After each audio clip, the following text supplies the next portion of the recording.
ಬಂದಿದೆ ಈ ಹೋರಾಟದ ಮುಂದೆ ತೀರ್ಮಾನಗಳು ಹೇಗಿರುತ್ತೆ?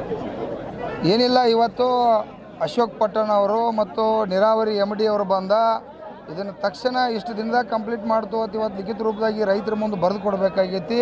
ಅಶೋಕ್ ಪಟ್ಟಣ್ ಸಾಹೇಬ್ರು ದಿವಸ ರಾಜ್ಯದ ಮುಖ್ಯಮಂತ್ರಿ ಜೊತೆ ಇರ್ತಾರೆ. ಇದನ್ನು 3 ವರ್ಷದಿಂದ ನೀರಾವರಿ ಮಾಡಬೇಕಾಗಿತ್ತು, 10 ವರ್ಷದಿಂದ ಮಾಡಬೇಕಾಗಿತ್ತು. ಆದರೂ ಈ ಭಾಗದ ರೈತರ ದೇವರಿಗೆ ಮೋಸ ಮಾಡ್ಯಾರು. ಇವತ್ತಾದರೂ ಕೂಡ ಆ ಮೋಸ ಆಗಬಾರ್ದು. ಈಗ ಅವರು ತಕ್ಷಣ ಎಚ್ಚೆತ್ತು ರಾಜ್ಯದ ಮುಖ್ಯಮಂತ್ರಿಯವ್ರ ಜೊತೆ ಮಾತಾಡಿ ಇವತ್ತು ಸಾಯಂಕಾಲ ಒಳಗಾಗಿ ಬಂದ MD ಅವರು ತಾವು ಬಂದ ಇಷ್ಟು ದಿನದಾಗ ಬಸವೇಶ್ವರ ಮತ್ತು ವೀರಭದ್ರೇಶ್ವರ ಏತ ನೀರಾವರಿಯನ್ನು ಕಂಪ್ಲೀಟ್ ಮಾಡ್ತು ಅಂತೇಳಿ ರೈತ ದೇವರುಗಳಿಗೆ ಬರೆದು ಕೊಟ್ಟ. ಅವರ ಒಂದು ಒಳ್ಳೆತನವನ್ನು ಕಾಪಾಡ್ಕೋಬೇಕಿಲ್ಲ ಅಂತಂದ್ರೆ ನಾಳೆ ಇಡೀ ಸಂಪೂರ್ಣ ರಾಮದುರ್ಗೆಲ್ಲ ಬಂದಾಗಿ ಲಕ್ಷಾಂತರ ಜನ ನಾಳೆ ಬೀದಿಗೆ ಬರ್ತಕ್ಕಂಥ ಸಂದರ್ಭ ಆಕತಿ. ಅದಕ್ಕಾಗಿ ಎಚ್ಚೊತ್ತು ಇವತ್ತು ಅಶೋಕ್ ಪಟ್ಟಣ್ ಅವರು ದಯವಿಟ್ಟು ನೀವು ಇದ್ರೊಳಗೆ ಆಟ ಆಡಬೇಡ್ರಿ. ಯಾಕಂದ್ರೆ ಸಣ್ಣ ಹುಡುಗರು ಕೂಡ ಗೊತ್ತೈತಿ ನಿಮಗೆ ಮುಖ್ಯಮಂತ್ರಿಗೆ ಚಲೋ ಐತೆ ಅಂತೇಳಿ ನೀವು ಯಾಕೆ ರೈತ ದೇವ್ರುಗಳಿಗೆ ಮೋಸ ಮಾಡತ್ತೀರಿ ಅರ್ಥ ಆಗ್ಬಾರ್ದು. ಇವರೇ ಜಾಗೃತ ಆದಪ್ಪ ಅಂದ್ರೆ ನಾಳೆ ನಿಮ್ಮನ್ನು ಬೀದಿ ಒಳಗೆ ತರ್ತಾರೋ, ಬೀದಿ ಒಳಗೆ ತರೋದು ಬೇಡಪ್ಪ ಅಂದ್ರೆ ತಕ್ಷಣ ಇವತ್ತು ಸಾಯಂಕಾಲ ಬರ್ರಿ, ಬಂದು ಈ ರೈತರಿಗೆ ಗೌರವ ಕೊಟ್ಟು ನೀರಾವರಿ ಮಾಡ್ಬೇಕು ಎಚ್ಚರಿಕೆ ಕೊಡ್ಬೇಕು. ಆಗೈತಿ ಈಗೆಲ್ಲ ನೋಡತ್ತಿರಲಿಲ್ಲ, 10,000 ಜನ ಸೇರೈತಿ ಅಂದ್ರೆ ಅಭಿವೃದ್ಧಿ ಆಗಿಲ್ಲ ಅಂದ್ರೆ ಸೇರಿದಾರೋ, ಅವರ ಕೆಲಸ ಮಾಡಿಲ್ಲ ವೈಫಲ್ಯದಾರ ನಂತರ ಸೇರಿದಾರೋ. ಇವತ್ತು ಈ ವೈಫಲ್ಯತೆಯನ್ನು ತೀರಿಸ್ಬೇಕಪ್ಪ ಅಂತಂದ್ರೆ ತಕ್ಷಣ ಇವತ್ತು ಬಂದು ಈ ರೈತರ ಋಣ ತೀರಿಸ್ಬೇಕಪ್ಪ ಅಂದ್ರೆ ಇಲ್ಲಿ ಬಂದು ಈ ವೀರಭದ್ರೇಶ್ವರ ಬಸವೇಶ್ವರ ಏತ ನೀರಾವರಿಯನ್ನು ಕಂಪ್ಲೀಟ್ ಮಾಡಬೇಕು. ಇಲ್ಲ ಅಂದ್ರೆ ನಿಮ್ಮನ್ನು ಕಂಪ್ಲೀಟ್ ಮಾಡ್ತಕ್ಕಂಥ ಜನ ಇವತ್ತು ರೈತರು ರೆಡಿ ಆಗ್ಯಾರ ಅಂತೇಳಿ ಎಚ್ಚರಿಕೆ ಕೊಡ್ತಾ ಇದ್ದೀವಿ. ಈಗ ಹೋರಾಟಕ್ಕೆ ಗಡುವು ಕೊಟ್ಟಿದೆ, ಶಾಸಕರು ಬರದೇ ಇದ್ರೆ ಮುಂದಿನ ಹೋರಾಟ ಯಾವ ರೀತಿ ಇರುತ್ತೆ? ಇವತ್ತೇನಾದ್ರು ಶಾಸಕರು ಬಂದು ಸಾಯಂಕಾಲ ಬಗೆಹರಿಸಲಿಲ್ಲ ಅಂದ್ರೆ ರಾಮದುರ್ಗ ಸಂಪೂರ್ಣ ಎಲ್ಲ ಬಂದಾಗಿ ನಾಳೆ ಲಕ್ಷಾಂತರ ಜನ ಕೂಡ ಇಲ್ಲಿ ರಾಷ್ಟ್ರೀಯ ಹೆದ್ದಾರಿಗೆ ಬಂದು ವಿಭಿನ್ನ ರೀತಿಯೊಳಗೆ ಚಳವಳಿಯನ್ನು ಮಾಡ್ತೀವಿ. ಸರ್ ಏನು ಕೇಳ್ತೀವಿ? ಮತ್ತೆ ಹುಕ್ಕೇರಿ ಹೋರಾಟ ಆದಮೇಲೆ ರಾಮದುರ್ಗದಲ್ಲಿ ಹೋರಾಟ ನಡೀತಾ ಇದೆ. ಸರ್ಕಾರ ಮೊದಲಿಗೆ ಬಂದಾಗ ನಾವು ರೈತರ ಪರವಾಗಿ ನಿಲ್ತೀನಿ ಅಂತ ಹೇಳಿತ್ತು, ಅವೆಲ್ಲ ಮರ್ಚಿಕಾಯ್ತಾ?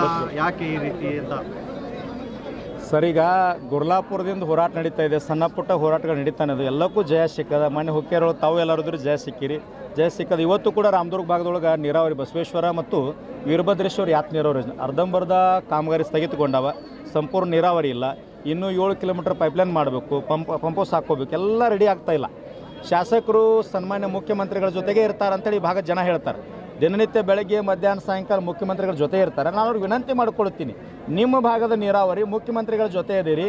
ಈಗ ಸದ್ಯ ಬೆಂಗಳೂರಿಂದ ಬರೀ ಸಾಯಂಕಾಲ 6 ಗಂಟೆ ಒಳಗೆ ಬಂದ್ರಿ ಅಂತಂದ್ರೆ ಇದಕ್ಕೆ ನಾನು ಸಂಪೂರ್ಣ ಹೊರೆ ಹೊರ್ತೀನಿ, ಭಾರ ಹೊರ್ತೀನಿ, ಇದನ್ನು ಮಾಡಿಕೊಡ್ತೀನಿ ಅಂತೇಳಿ ನೀವು ಮಾತು ಕೊಟ್ರಿ ಅಂತಂದ್ರೆ ಸಾಯಂಕಾಲ ಹೋರಾಟವನ್ನು ಹಿಂದೆ ತಗೊಳ್ತೀವಿ.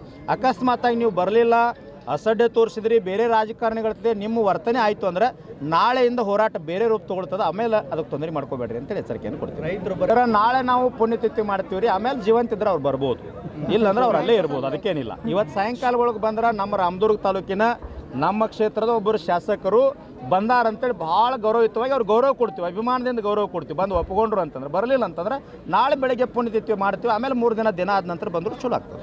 ಸರ್, ಒಬ್ಬ ಸಾಮಾನ್ಯ ಗ್ರಾಮ ಪಂಚಾಯತಿ ಸದಸ್ಯನಿಂದ ಮುಖ್ಯಮಂತ್ರಿ ಆದಿಯವರೆಗೆ ಏನದ ಅವ್ರ ಭಾವನೆ ಅಂತಂದ್ರೆ, ರೈತ ಬೆಳೆದ ಅಂದ್ರೆ ಒಳ್ಳೆ ಬೆಲೆ ಸಿಕ್ತು ಅಂದ್ರೆ, ನೀರಾವರಿ ಆಯಿತು ಅಂದ್ರೆ ರೈತ ಸ್ವಾಭಿಮಾನದಿಂದ ಶ್ರೀಮಂತ ಆಗ್ತಾನೆ ದುಡಿದು. ನಾಳೆ ನಾವು ಹಣ ಕೊಟ್ಟರೆ ಚುನಾವಣೆಯೊಳಗೆ ತೊಗೊಳೋದಿಲ್ಲ, ವಾಪಸ್ ಕೊಡ್ತಾನೆ. ಶ್ರೀಮಂತ ಆದಂದ್ರೆ ಹಣ ಅವನ ಹತ್ರ ಆದ್ರೆ ಇವ್ರ ಹತ್ರ ಅವ್ರು ಬೇಡೋದಿಲ್ಲ. ಅದಕ್ಕಾಗಿ ರೈತ ಸ್ವಾಭಿಮಾನದಿಂದ ಶ್ರೀಮಂತ ಆದ್ರೆ ನಮಗೆ ವಿರೋಧಿ ಆಗ್ತಾನೆ ಅನ್ನೋ ಭಾವನೆಯಿಂದ ಇದೆಲ್ಲ ರಾಜಕಾರಣಿಗಳ ಮನೋಸ್ಥಿತಿ ಹೊಂಟದ ಸರ್. ಈಗ ಮುಂದಿನ ನಡೆ ಏನಂತ ಇವತ್ತಿನ? ಸರ್, ಇವತ್ತು ಹೋರಾಟ ಮಾಡ್ತೀವಿ, ಪ್ರಾರಂಭ ಆಗ್ಯದ, ಕಿಡಿ ಹಚ್ಚೀವಿ. ಸಾಯಂಕಾಲ ಎಲ್ಲ ಅಧಿಕಾರಿಗಳು ಬರ್ತಾರೆ, ಶಾಸಕರು ಬರ್ಬೋದು, ಬರಲಿಕ್ಕಿಲ್ಲ. ನಾವಂತೂ ಇನ್ನೇನು ಕೇಳಿಲ್ಲ, ಬಂದ್ರೆ ಒಳ್ಳೆಯದು, ಬರದಿದ್ರೆ ನಾ ಹೇಳಿದ್ನಲ್ಲ ನಾಳೆ ಒಂದೊಂದು ಸ್ಟೈಲ್ ಪ್ರಾರಂಭ ಆಗ್ತಾವೆ. ಈ ಹುಕ್ಕೇರಿ ಒಳಗೆ ಹೇಳಿದ್ವಲ್ಲ, ರಸ್ತೆ ಬಂದ್ ಅಂದೀವಿ, ಪುಣ್ಯತಿಥಿ ಮಾಡ್ತೀವಿ ಅಂದೀವಿ, ನ್ಯಾಷನಲ್ ಹೈವೇ ಬಂದ್ ಮಾಡ್ತೀವಿ ಅಂದೀವಿ, ಅವಾಗ MD ಅವ್ರನ್ನ ಕಳಿಸ್ಕೊಟ್ರು. ಇಲ್ಲಿ ಏನಾದರೂ ಒಂದು ಬದಲಾವಣೆ ಆಗ್ತದೆ ಸರ್. ಸರ್ಕಾರನೇ ಕರೆಸ್ಬೇಕಂತಿದ್ರಾ ಅಥವಾ ಶಾಸಕರನ್ನಷ್ಟೇ ಇಲ್ಲಿ ಕರೆಸ್ಬೇಕಂತ? ಶಾಸಕ ಯಾರೇ ಬಂದರು ಸರ್, ಅರ್ಧ ಕಾಮಗಾರಿ ನಡೆದು ಹೋಗ್ಯದ, ಈಗ ಅರ್ಧ ಅಷ್ಟೇ ಸ್ಥಗಿತ ಉಳಿದದು, ಅರ್ಧಂಬರ್ಧ ಆಗಿಬಿಟ್ಟದ. ಶಾಸಕರು ಬಂದು 1 ತಿಂಗಳ ಒಳಗಾಗಿ ನಾನು ಎಲ್ಲ ಭೂಮಿ ಕಳ್ಕೊಂಡಂಥವ್ರಿಗೆ ಪರಿಹಾರ ಕೊಡ್ತೀನಿ, ಪಂಪೌಸ್ ಹಾಕ್ತೀನಿ, ಆಮೇಲೆ 7 ಕಿಲೋಮೀಟರ್ ಏನೋ ಉಳಿದದಂಥದ್ದು ಕಿನಾಲ್ ಮಾಡೋದು, ಅಲ್ಲಿ ಪೈಪ್ಲೈನ್ ಮಾಡಿಕೊಡ್ತೀನಿ ಅಂತೇಳಿ ಮಾತು ಕೊಟ್ಟರೆ ಹೋರಾಟ ಹಿಂದೆ ತಗೊಳ್ತೀವಿ. ಶಾಸಕರ ಕಡೆ